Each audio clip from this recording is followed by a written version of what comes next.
il faut savoir que il y a plusieurs types de principes. Il y a des principes éphémères, des principes qui sont conditionnés par une certaine dispensation, et puis il y a des principes éternels.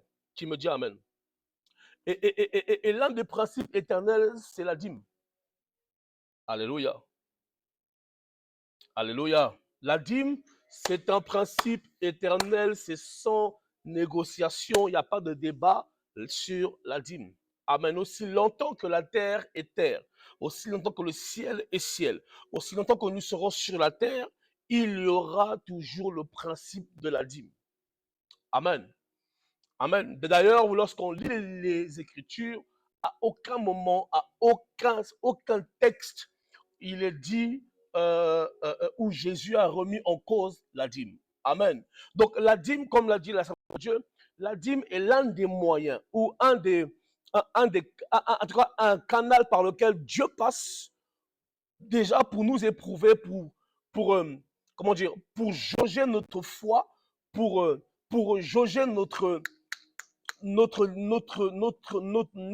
niveau de connaissance spirituelle. La dîme est un principe auquel Dieu ne négocie pas. Amen.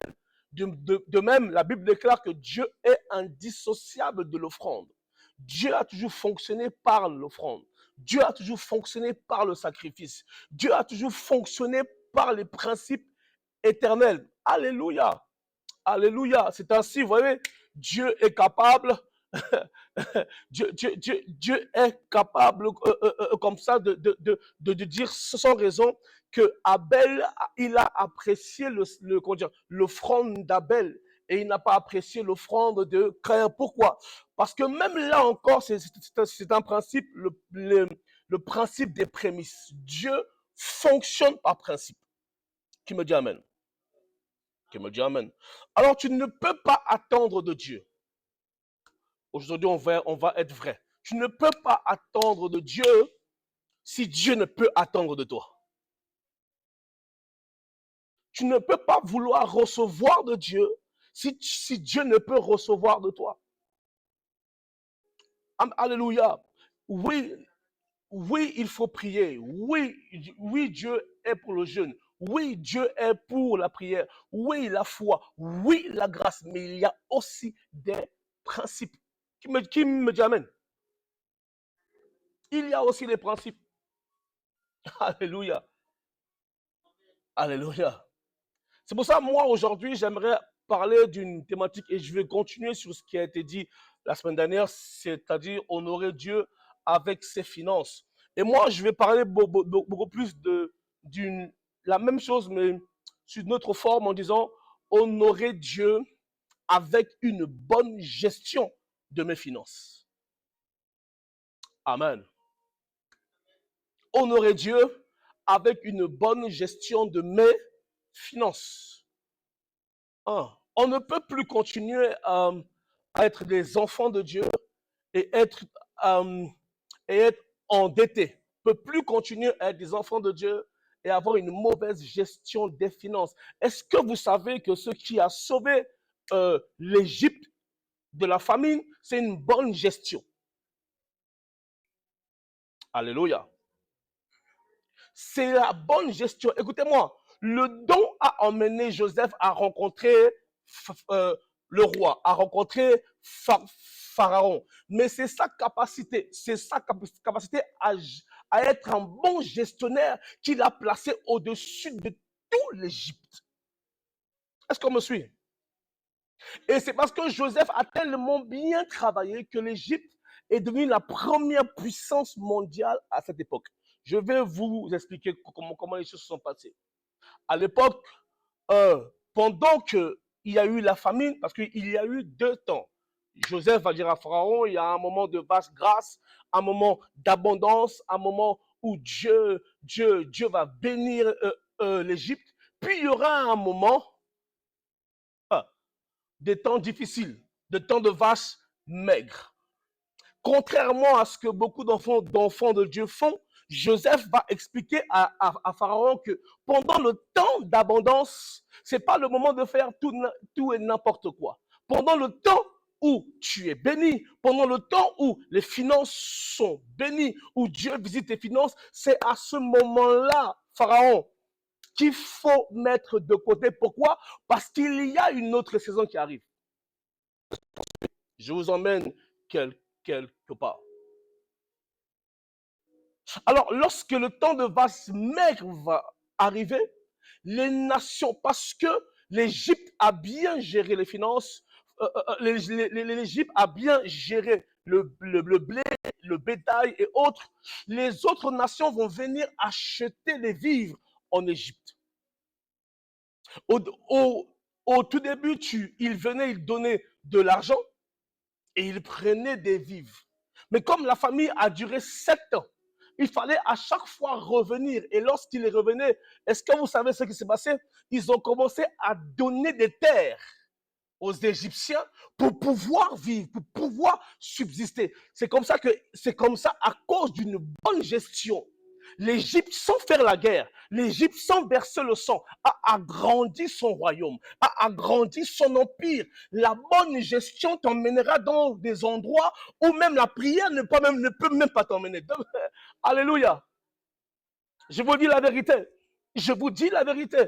La bonne gestion peut t'ouvrir des portes où même le jeune ne pourra pas t'ouvrir.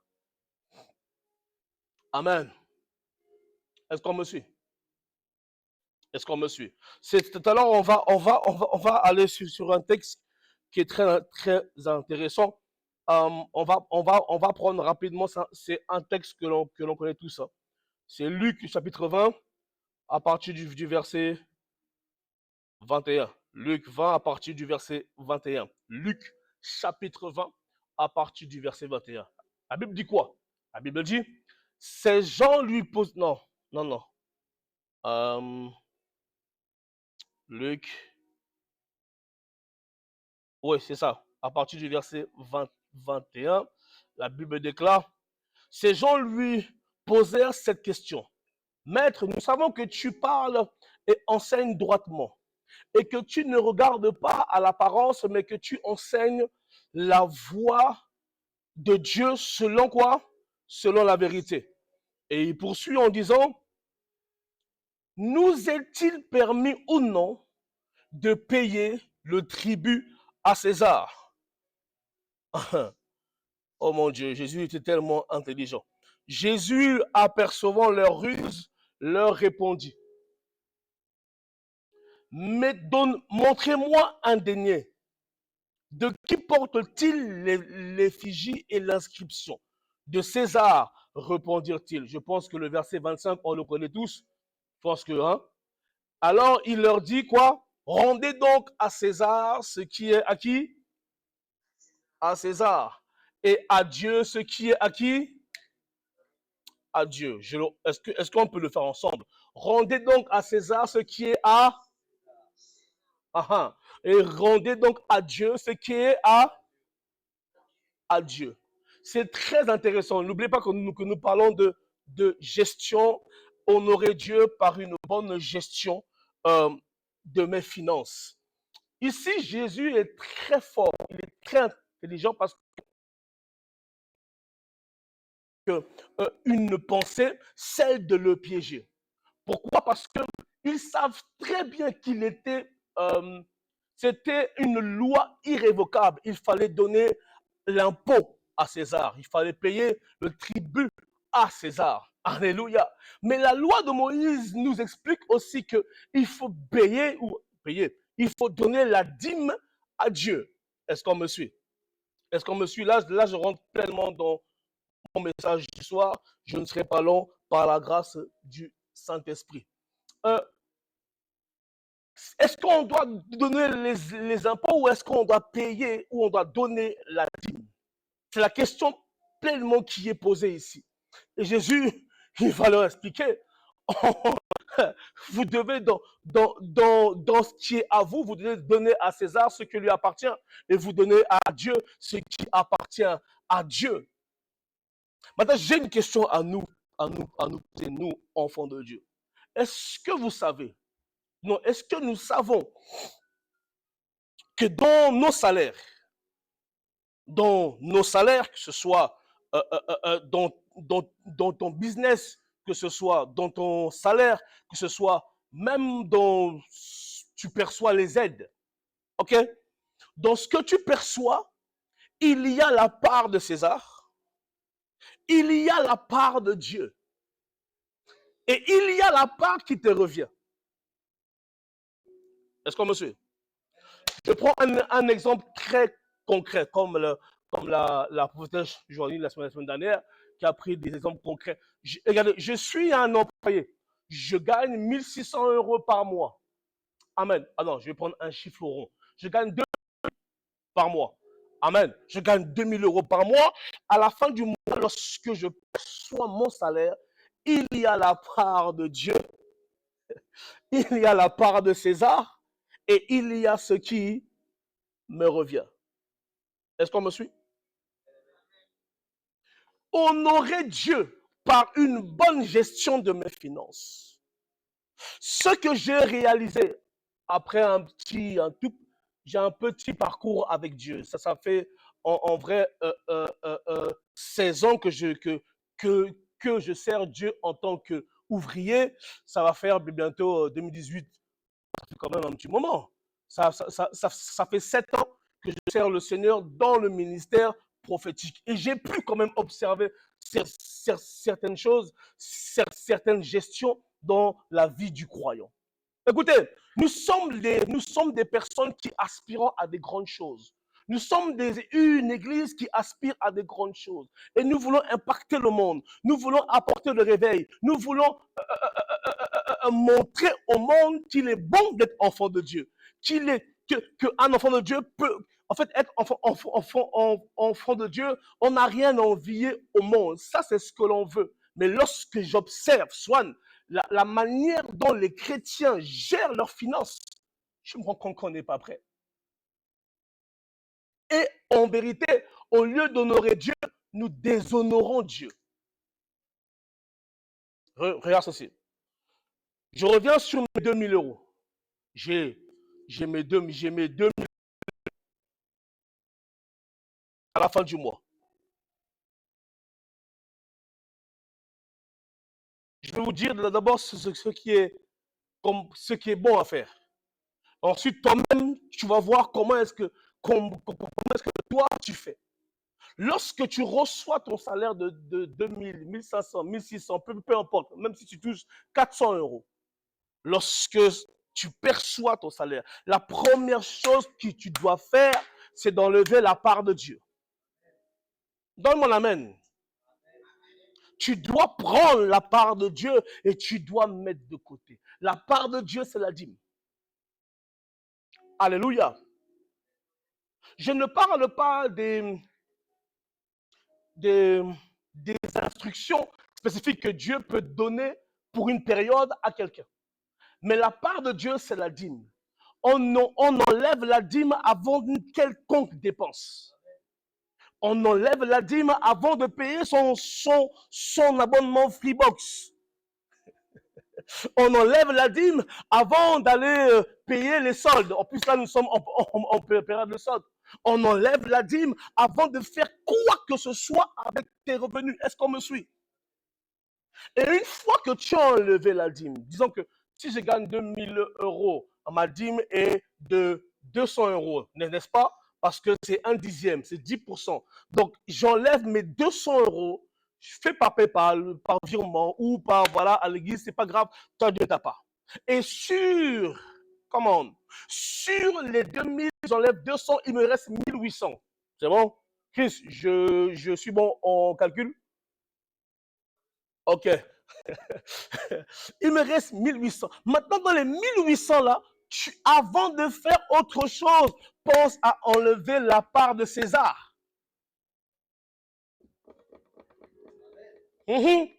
Écoute-moi, la part de César, ça peut être ton loyer. Même pas, ça peut être, c'est ton loyer. La part de César, ça peut être les impôts. La part de César, ça peut être les amendes. En tout cas, enlève la part de César. Est-ce qu'on me suit? Allons-y. Allez, disons que bon, c'est vrai que les loyers ont vachement augmenté, mais disons que j'habite dans une banlieue parisienne, loin de Paris, disons que mon loyer coûte 900 euros. Il me reste combien? Bon, il n'y a plus beaucoup de loyer à 900 euros, mais ce n'est pas grave. Il me reste combien? Il me reste combien, Yasmine? 900 euros. Il me reste 900 euros. J'ai enlevé la part de Dieu. J'ai enlevé la part de César. Regarde, il te reste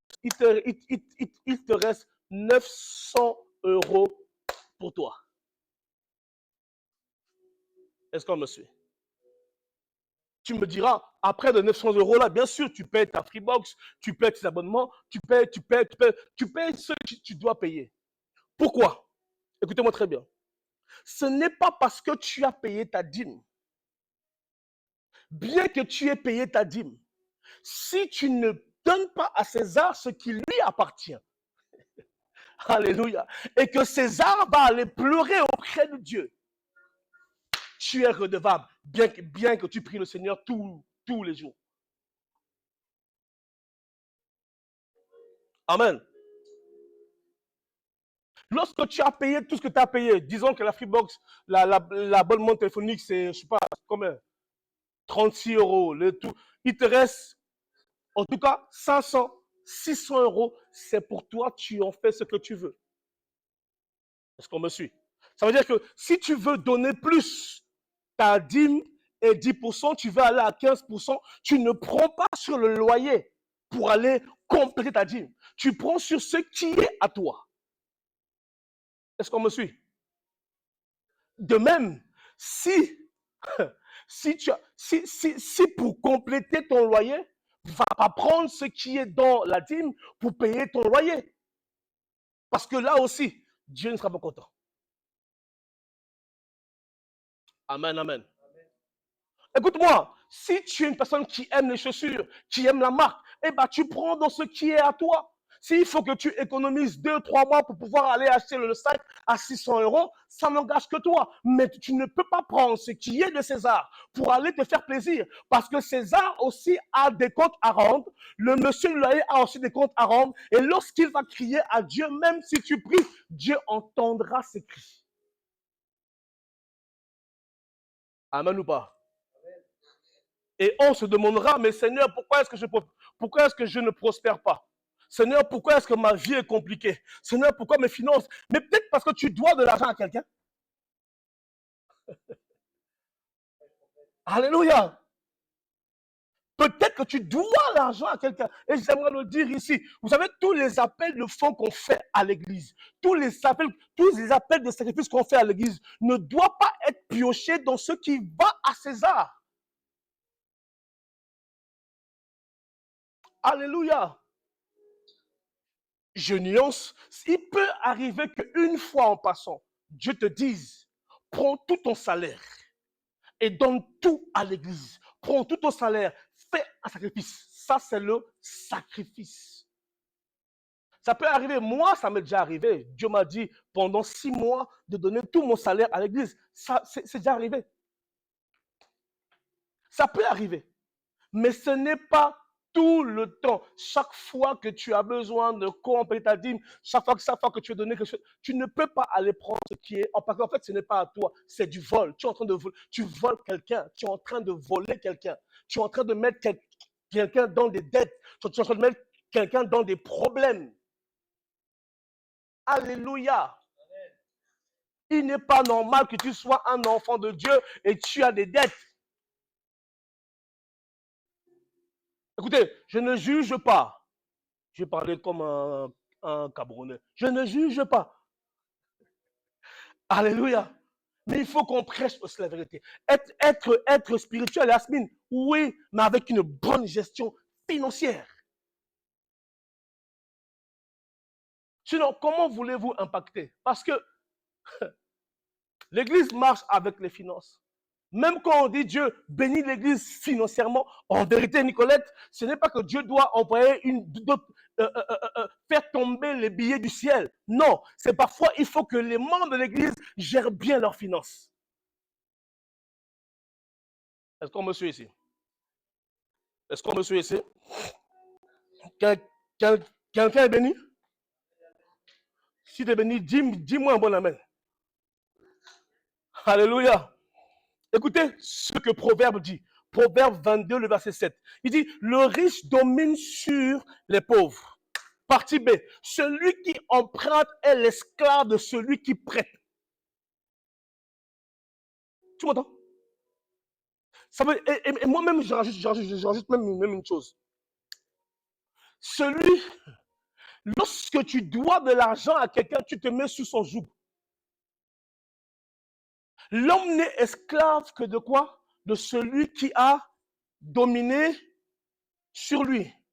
Toi, soyons un peu honnête. Lorsque tu sais que tu dois de l'argent à au bailleur, au propriétaire, tu as vu comment tu es fébrile?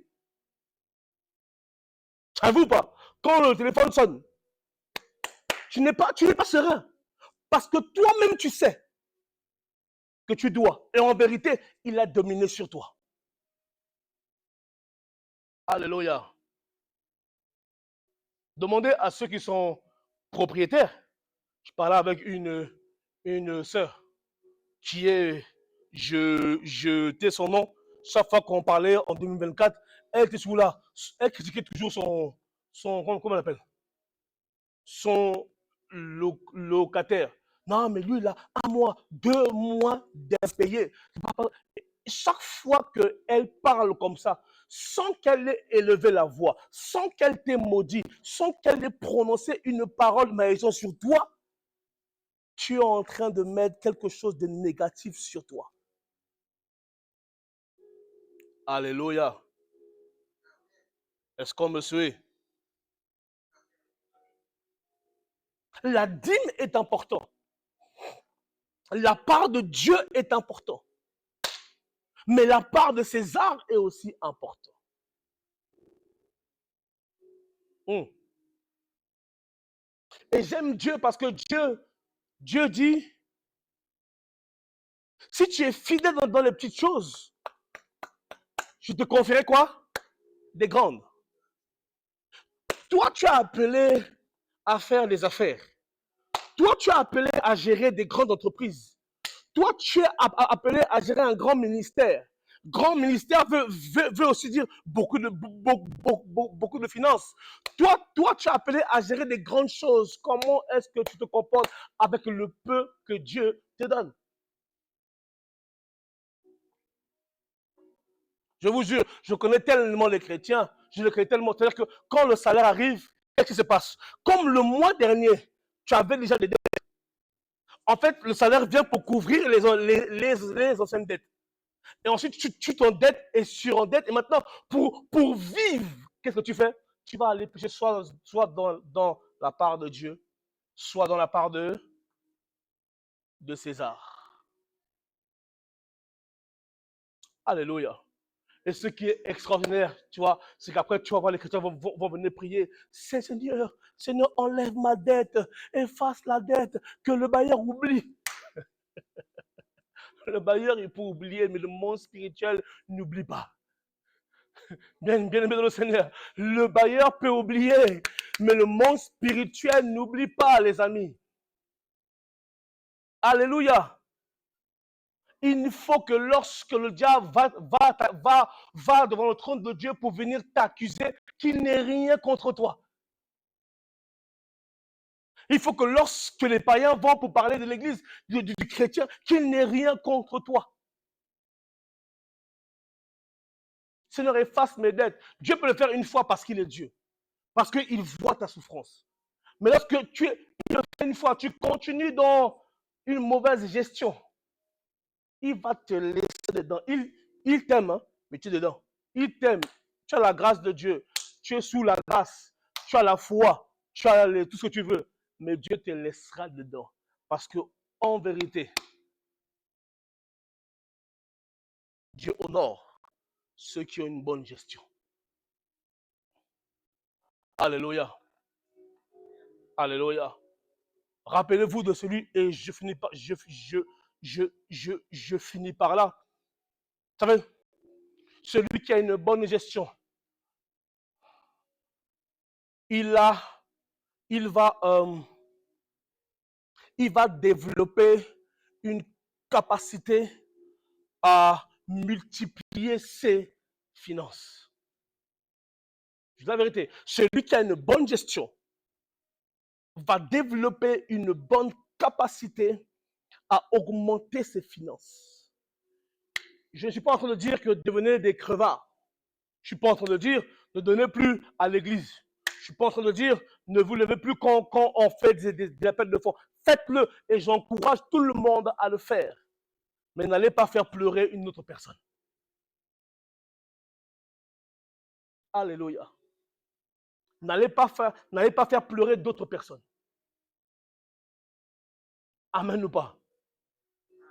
Amen ou pas?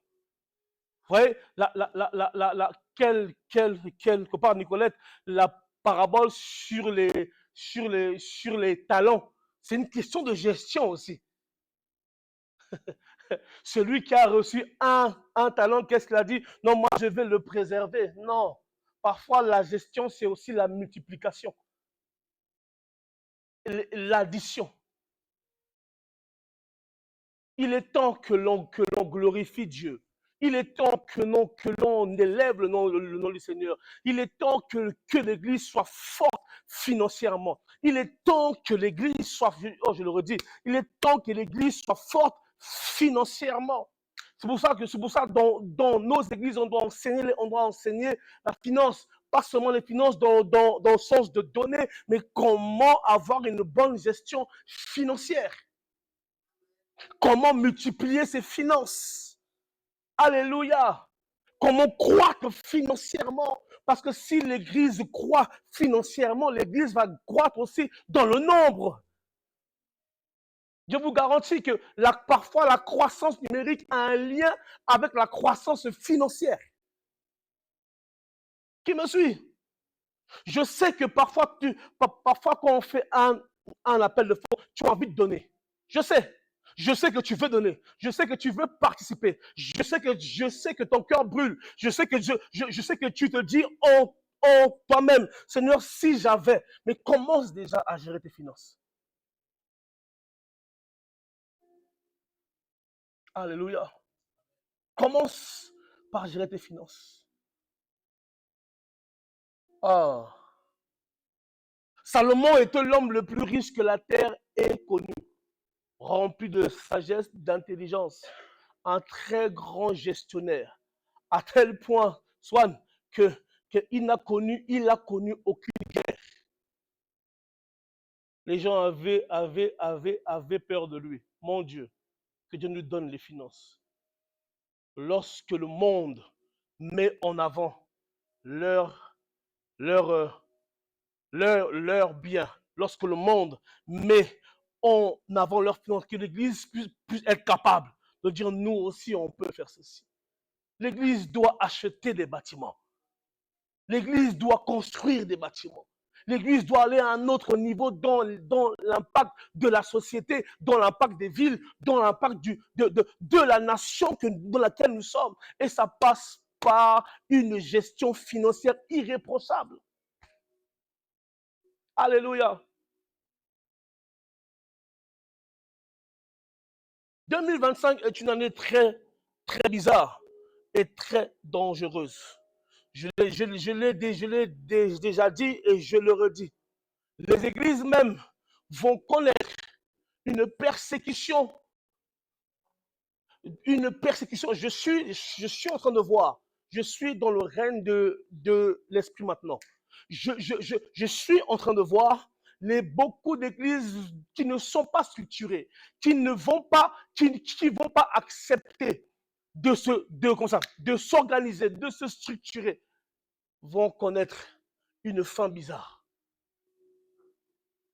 Je vous parle comme prophète. Alléluia. Alléluia. À partir de maintenant, tu commences à regarder comment est-ce que tu gères tes finances. Tu honores Dieu de par la dîme. Et quand je parle de la dîme, je parle aussi de tous les engagements que tu as pris. à notre exemple, par exemple, le paiement de la salle et aussi la part qui revient à Dieu parce que tu t'es engagé à payer la salle et parfois tu ne payes pas la salle pas parce que non, mais moi j'ai pas assez, j'ai dû payer X ou Y. Non, non, non, non, non, non, non. La part de Dieu, c'est aussi paiement de la salle. Tu es engagé, tu payes la salle. Alléluia. Tu ne peux pas dire à Dieu, tu t'es engagé auprès du Seigneur en disant, je vais être un partenaire par rapport pour ton église, pour ton œuvre, et tu ne le respectes pas. Et tu veux que Dieu te bénisse. Tu ne le respectes pas, mais tu as la force de plier les genoux par terre et demander à Dieu d'agir dans ta vie. Tu ne respectes pas et tu as quand même le courage de venir dire au Seigneur, ouvre les écluses des cieux sur mon business, sur ma famille, commence par respecter tes engagements. Est-ce que je parle à une personne ici? Je vous dis une chose. Chaque fois que son serviteur se pose en se creusant la tête, comment je peux payer la salle alors qu'il y a des personnes qui se sont engagées pour payer la salle et vous ne le faites pas, vous ne savez pas ce que vous attirez sur vous. Et aucun homme de Dieu, aucun prophète, aucun pasteur ne peut vous retirer de la main de Dieu. Donne-moi la main, je suis fâché. Alléluia. La part de Dieu, c'est aussi le paiement de la salle. Parce que si la salle ferme, parce que si on nous met dehors, que Dieu est déshonoré. Vous croyez que c'est le pasteur ou les pasteurs, c'est le nom de Dieu qui est bafoué, c'est le nom de Dieu qui est sali, c'est le nom de Dieu qui est déshonoré. On dira que leur Dieu n'a pas été capable de leur faire rester dans cette salle. Mais où est leur Dieu?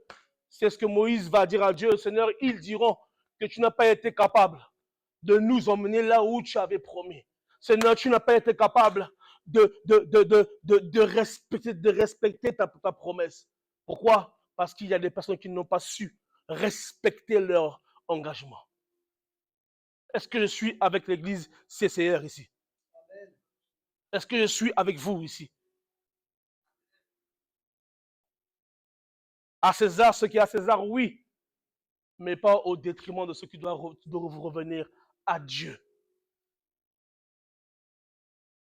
Alléluia. Ça ne vous fait rien? Quand son serviteur vient sur la chair dire qu'on n'a pas de quoi payer, ça ne vous dit rien? Ça ne vous touche même pas le cœur? Ça ne vous bouleverse même pas l'esprit? Il y en a ici, on a fait appel au partenariat 15 fois. Ça ne t'intéresse pas.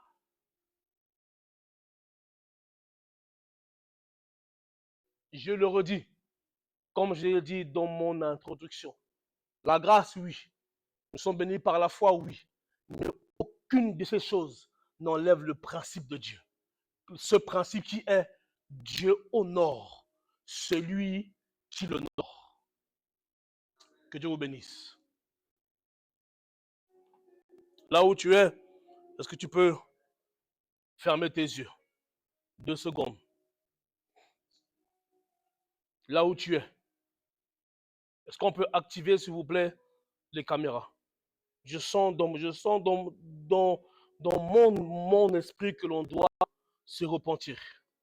Je sens dans mon esprit que l'on doit se repentir. Est-ce qu'on m'entend bien?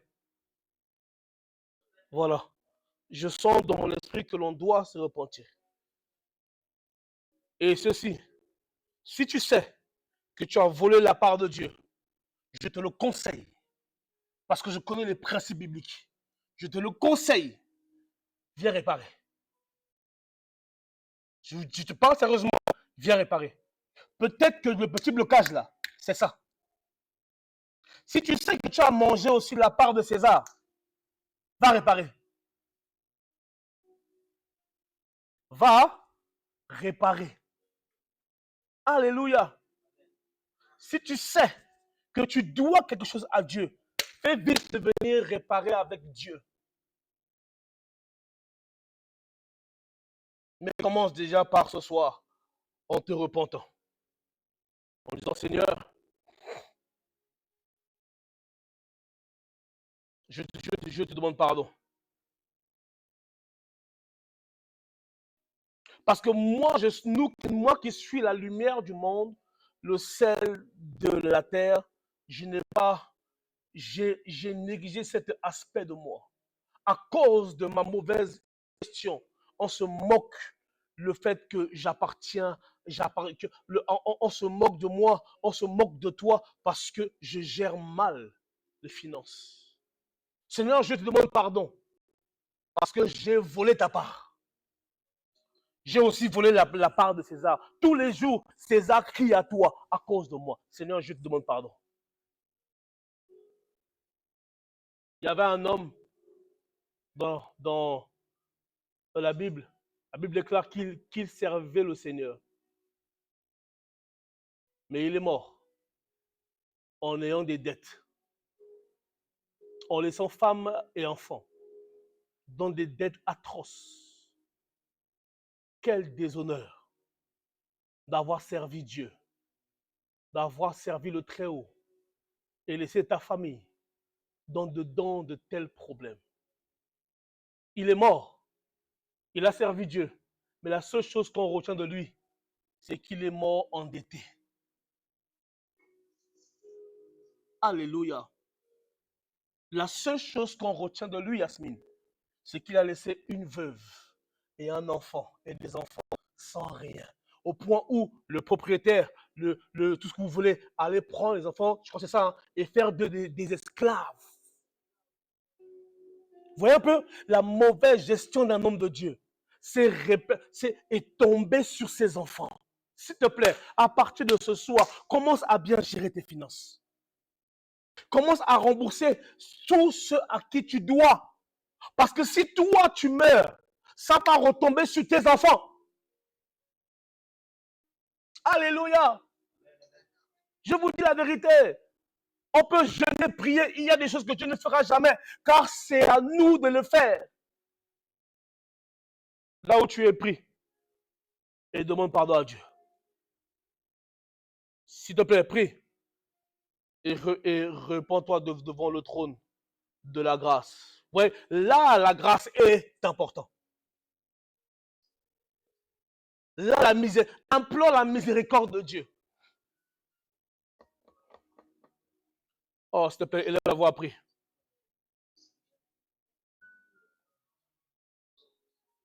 Lesfa igetelema. Maouza kalaba.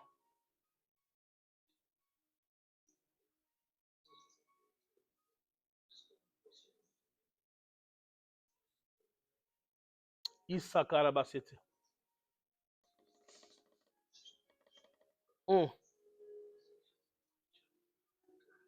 Laka izoko maada. Sepa izokoro basanta. Lekadele mama sete.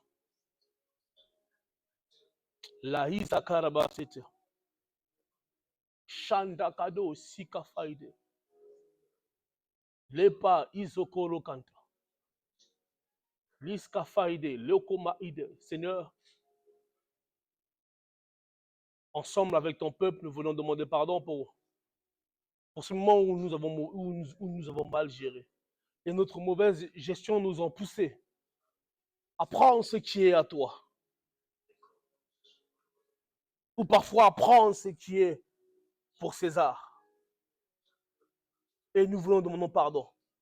Parce que par notre faute, quelqu'un était dans les pleurs, quelqu'un était dans le malheur, quelqu'un était dans les soucis. À cause de notre mauvaise gestion, Seigneur, nous ne t'avons pas honoré avec nos dîmes, avec nos offrandes, avec nos engagements. Ce soir, nous voulons nous repentir et changer notre façon de fonctionner. Ce soir, nous voulons avancer, nous voulons progresser dans une nouvelle vie, une nouvelle manière de faire. Mais nous voulons commencer d'abord, Seigneur, en te demandant pardon. Nous voulons nous repentir. Tu vas encore prier le Seigneur avec moi? Est-ce que nous sommes ensemble? vas encore prier Dieu, tu vas demander.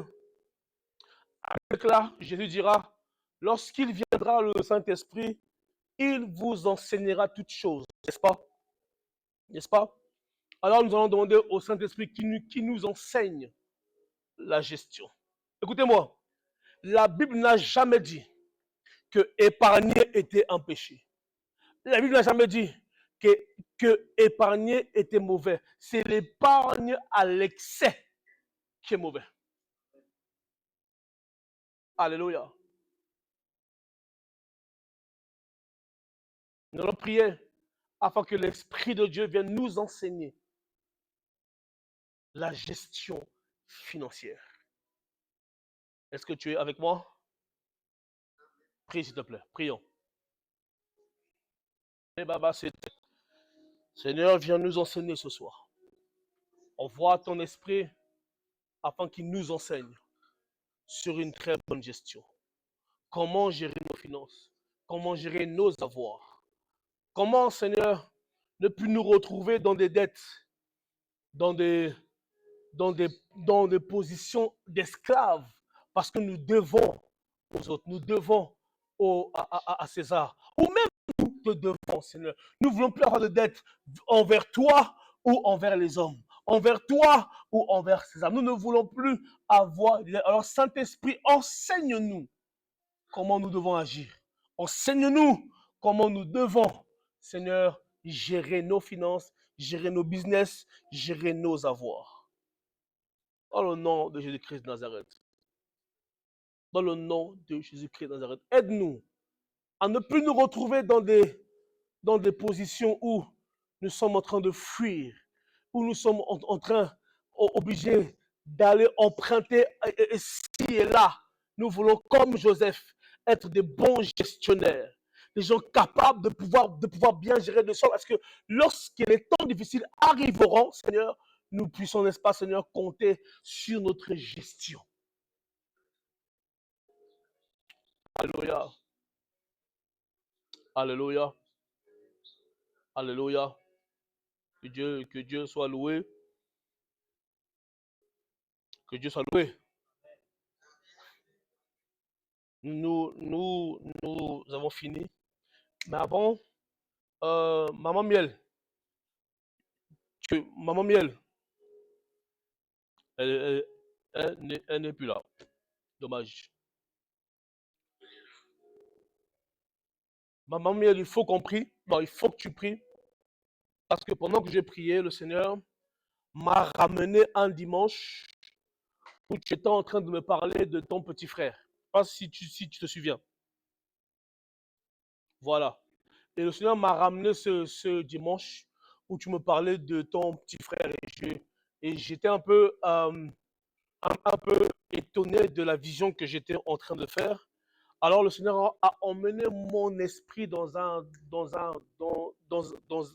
pays et le Seigneur était en train de m'expliquer qu'il fallait prier pour lui.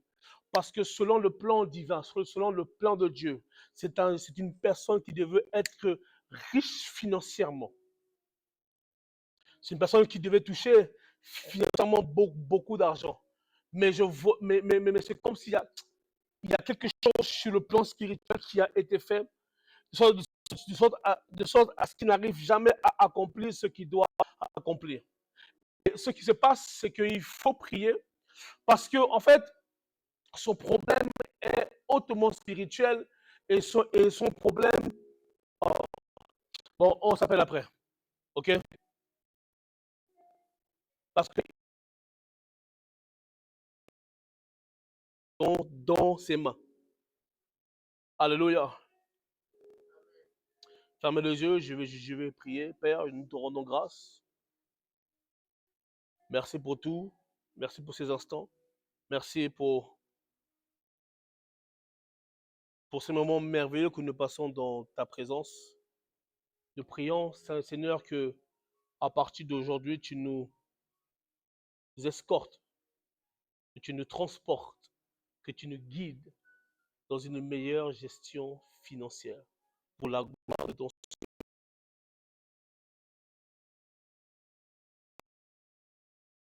pour ton œuvre.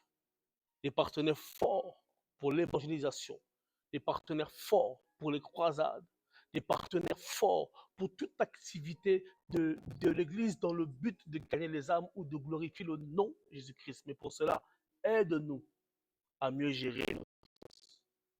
Que la gloire te revienne. Jésus-Christ, l'honneur, la puissance et la majesté. Et le CCR dit Amen. Bonne soirée à tous.